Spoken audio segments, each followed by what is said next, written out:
Gloria ന്യൂസിൻ്റെ എല്ലാ പ്രേക്ഷകർക്കും സ്നേഹവന്ദനം. ഇന്ന് ലോകമെങ്ങുമുള്ള ക്രൈസ്തവർ പെസഹ വ്യാഴാഴ്ച ആചരിക്കുകയാണ്. ഈ പെസഹ എന്ന് പറഞ്ഞാൽ എന്താണ്? 430 സംവത്സരം ഇസ്രായേൽ മക്കൾ മിസ്രയീമിൻ്റെ അടിമത്തത്തിലായിരുന്നു. ആ അടിമത്തത്തിൽ നിന്നുള്ള വിടുതലാണ് പെസഹ എന്ന് പറയുന്നത്. കുഞ്ഞാടിൻ്റെ രക്തം തെളിച്ച ഇസ്രായേൽ ഭവനങ്ങളിൽ നിന്ന് സംഹാരദൂതൻ കടന്നുപോയത് അങ്ങനെ ആ ഭവനത്തെ രക്ഷിച്ചു മരണത്തിൽ നിന്ന്. അതുകൊണ്ട് കടന്നുപോക്ക് അല്ലെങ്കിൽ പാസ് ഓവർ എന്നും പറയുന്നുണ്ട്. ഇത് ഒരു വിടുതലിൻ്റെ ഓർമ്മയാണല്ലോ. അതുകൊണ്ട് ദൈവം തമ്പുരാൻ അവരോട് പറഞ്ഞു, ഒരു നിത്യ നിയമമായിട്ട് തലമുറ ഇത് നിങ്ങൾ ആചരിക്കണം. അതുകൊണ്ട് ഇത് ഓർമ്മയുടെ നിലനിൽക്കുന്ന ഒരു ഓർമ്മയുടെ പെരുന്നാളാണ്.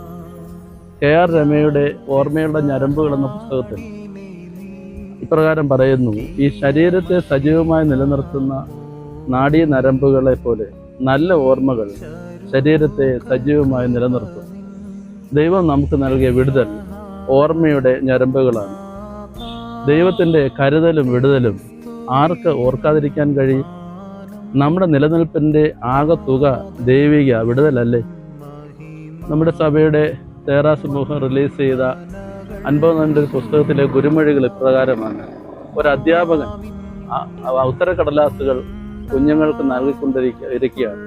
അപ്പോൾ പുറകിൽ നിന്ന് ഒരു കയർത്ത ശബ്ദം: സാർ, എനിക്ക് ഒരു മാർഗ്ഗേ ലഭിച്ചിട്ടുള്ളൂ, ഞാൻ അതിൽ കൂടുതൽ മാർക്ക് ലഭിക്കാൻ അർഹനാണ്. വളരെ സൗമ്യനായി ശാന്തനായി അധ്യാപകൻ പറഞ്ഞു: കുഞ്ഞേ, നിനക്ക് ഈ ഒരു മാർക്ക് പോലും കിട്ടിയത് എൻ്റെ ഔദാര്യമാണ്, നീ അതിന് പോലും അർഹതയുള്ളതാണ്. പ്രിയപ്പെട്ടവരെ, ദൈവത്തിൻ്റെ കരുണയല്ലേ നമ്മുടെ നിലനിൽപ്പ്? അങ്ങനെയെങ്കിൽ പെസഹ വിരുന്ന് ഒരു സ്തോത്രാർപ്പണമാണ്. യൂക്കറിസ്റ്റ് എന്നൊരു വാക്കാണ് ഉപയോഗിച്ചിരിക്കുന്നത്. അതിൻ്റെ അർത്ഥം താങ്ക്സ് ഗിവിങ്. യേശുവും ശിഷ്യന്മാരും വിരിച്ചൊരുക്കിയ മാളികയിൽ പെസഹ ഭക്ഷിച്ചു. അവർ ഭക്ഷിച്ചത് പെസഹ ഭക്ഷണം ആയിരുന്നെങ്കിൽ നമ്മുടെ പെസഹ ക്രിസ്തു തന്നെയാണ്.